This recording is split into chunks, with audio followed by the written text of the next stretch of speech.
Alors déjà, pour parler de traitement antithrombotique après le TAVI, je voulais parler des cibles de ces traitements antithrombotiques et donc finalement, de quel mécanisme physiopathologique vous pensez est le plus impliqué dans les événements thrombotiques et emboliques qui surviennent après le TAVI. Il y a deux grandes hypothèses, deux grands mécanismes. Le premier, c'est que c'est les plaquettes les principaux responsables. D'une part, par la grande prévalence de maladies coronaires chez les patients qui ont un TAVI, 40 à 75% des patients en fonction des séries. Du fait également qu'il y a la nécessité d'une endothélialisation de la prothèse une fois qu'elle est mise en place et qu'on peut avoir des défauts de ce processus. Et de l'autre côté, on va avoir la stratégie qui met la thrombine au cœur du TAVI, d'une part par une grande prévalence de la fibrillation auriculaire, qui peut concerner jusqu'à un tiers des patients de base au moment de l'intervention, fibrillation auriculaire de novo qui peut survenir jusqu'à 25% de la population à 2 ans en fonction des séries après le TAVI. Donc en fonction du mécanisme responsable, vous devez adapter votre traitement antithrombotique en mettant soit des antiplaquettaires si vous voulez viser les plaquettes, soit un traitement anticoagulant si vous voulez viser la thrombine. Le problème dans le TAVI, c'est que c'est une population qui est âgée, c'est une population qui est fragile, et donc c'est une population qui saigne. Et saigner après le TAVI, c'est pas du tout un événement anodin. C'est associé à un surcroît de mortalité qui est très important, puisque le risque est plus que doublé, aussi bien quand on a un saignement précoce dans les 30 premiers jours qu'un saignement plus tardif après les 30 premiers jours. Et ce qui est aussi intéressant, c'est de voir que ce surrisque de mortalité, on le voit aussi bien pour les saignements liés au site opératoire, et voire même davantage pour les saignements qui ne sont pas liés au site opératoire. Et c'est ce que cette étude suisse avait mis en évidence, avec un risque encore plus important de mortalité après un saignement non lié au site opératoire, et c'était principalement des saignements digestifs ou urinaires. Et on se doute que le traitement antithrombotique augmente manifestement le risque de ces saignements non liés au site opératoire. Et donc en pratique, il ne faut pas être plus nocif qu'autre chose avec notre traitement antithrombotique, et c'est parfois ce qu'on peut avoir. Et donc dans cette étude qu'on avait réalisée sur le registre national France TAVI, on avait mis en évidence que le fait de sortir après un TAVI sous traitement anticoagulant était en soi un facteur de risque indépendant de mortalité. À noter que cette étude avait été faite de 2013 à 2015 et que durant cette période en France, les patients étaient essentiellement anticoagulés par des AVK et non pas par des anticoagulants oraux directs. Qu'est-ce que disent les guidelines à l'heure actuelle? On a des guidelines américaines, on a des guidelines européennes. Les guidelines européennes datent encore de 2017, elles vont être bientôt remises à jour. Et donc en 2017, elles disaient que si vous avez une indication autre que le TAVI au traitement anticoagulant, gardez-le, évidemment. Si vous n'avez pas d'autre indication au traitement anticoagulant, vous devez considérer une double thérapie antiplaquettaire par aspirine et clopidogrel pour une durée de 3 à 6 mois, puis interrompre l'un des deux et poursuivre une monothérapie antiplaquettaire au long cours. Si vous étiez estimé à haut risque hémorragique, et on a envie de dire que c'est peut-être la grande majorité des patients TAVI finalement, vous aviez le droit de considérer une monothérapie antiplaquettaire avec une classe de recommandation de niveau 2B. Les recommandations américaines ont été mises à jour l'année dernière, elles ont commencé à mettre un peu plus en avant cette monothérapie antiplaquettaire avec un niveau de recommandation 2A, mais elles n'ont pas encore fermé la porte à cette double thérapie assez classique et qui était prescrite jusqu'à présent pour une durée de 3 à 6 mois, sous réserve cette fois-ci que vous ne présentez pas un haut risque hémorragique et avec un niveau de recommandation un petit peu plus faible, 2B plutôt que 2A. Par ailleurs, du fait de ces registres d'imagerie qui ont mis en évidence cette prévalence assez importante de thrombose infraclinique de prothèse, ils ont ouvert également la possibilité, si le risque hémorragique est faible, d'un traitement par anticoagulant en utilisant des AVK et en visant un INR à 2,5 pour 3 mois après l'intervention. Les inconvénients de ces guidelines, c'est qu'elles laissent certaines questions sans réponse, à savoir quelle est la place des anticoagulants oraux directs, est-ce qu'il y a un intérêt à associer anticoagulants et antiagrégants, et elles ont un niveau de recommandation qui pour l'instant est assez faible. Or, on va le voir, il y a un certain nombre d'essais randomisés qui ont été récemment publiés, qui vont être publiés cette année ou qui vont être publiés dans les prochaines années et qui vont nous permettre de mieux comprendre cette question. À chaque fois, c'est deux fois des thématiques assez proches. Chez les patients qui n'ont pas d'indication au traitement anticoagulant, il y a deux questions. Est-ce qu'il faut faire une monothérapie antiplaquettaire ou une bithérapie antiplaquettaire? Et la deuxième question, c'est quelle est la place des anticoagulants oraux directs? Chez les personnes qui ont une indication de traitement anticoagulant au long cours, principalement par une fibrillation auriculaire, c'est une question assez proche également. Est-ce qu'il vaut mieux mettre des AOD ou des AVK?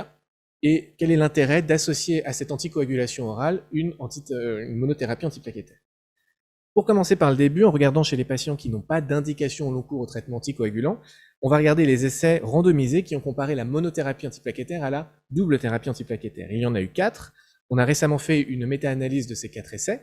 Donc c'est l'essai par Russia publié en 2011, SAT-TAVI en 2014, ARTE en 2017, et plus récemment Popular TAVI, cohorte A, publié l'année dernière. En tout, on avait environ 1100 patients, une prédominance d'abord fémorale dans presque 90% des cas. Le clopidogrel était maintenu pour une durée de 3 à 6 mois en fonction des études et était généralement débuté la veille de l'intervention. En termes de comparaison, on a un résultat assez clair. La monothérapie antiplaquettaire était associée à une réduction significative du risque de saignement majeur, avec un nombre de patients à traiter pour prévenir un événement majeur de 26, et une réduction significative du risque de saignement majeur ou mettant en jeu le pronostic vital, avec un nombre de patients à traiter pour prévenir un de ces événements de 17. Cette réduction du risque hémorragique ne s'accompagnait pas d'un surcroît de risque ischémique, avec aucune différence sur la mortalité toute cause, pas de différence sur les infarctus du myocarde et sur les AVC.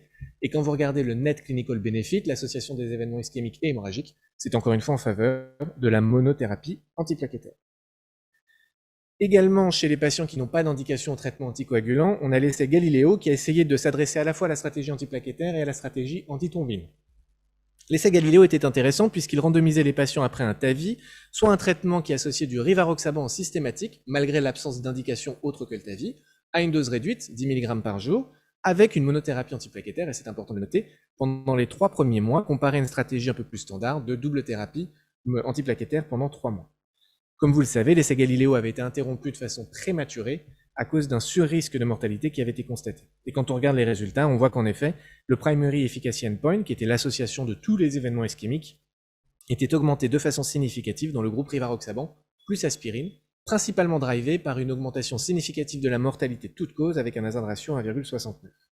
Et quand on regarde les endpoints de façon un peu plus précise, on voit que ce surcroît de mortalité était principalement lié à une majoration de la mortalité non cardiovasculaire, avec un hazard ratio assez significatif à 2,67 tout de même, principalement drivé probablement par une majoration des événements hémorragiques, quelle que soit la classification utilisée. Du côté des patients qui ont une indication de traitement anticoagulant, on a l'essai Popular TAVI cohorte B cette fois-ci, qui a évalué l'intérêt d'associer à une anticoagulation orale une monothérapie antiplaquettaire. On avait un peu plus de 300 patients randomisés entre 2013 et 2018, un abord fémoral prédominant encore une fois. Le traitement par clopidogrel était généralement débuté la veille de l'intervention et poursuivi pour une durée de 3 mois. Et si vous vous demandez quel traitement anticoagulant était utilisé, c'était des AVK dans 75% des cas et des AOD dans le reste du cas, des 25% restants, principalement l'apixaban. Encore une fois, les résultats sont assez clairs. La monothérapie avec une anticoagulation orale simple, sans clopidogrel associé, était associée à une réduction du risque de saignement, tout événement de saignement considéré, et également des saignements qui n'étaient pas liés à la procédure, et encore une fois, sans différence sur le risque de complications ischémiques. Ensuite, on a l'essai Atlantis. L'essai Atlantis, il est un peu particulier, d'une part parce qu'il a été fait par le service et par M. Collet et M. Montalesco ici présents, et d'autre part parce qu'il essaye d'adresser un traitement qu'on pourrait appliquer à tous les patients qui ont un TAVI.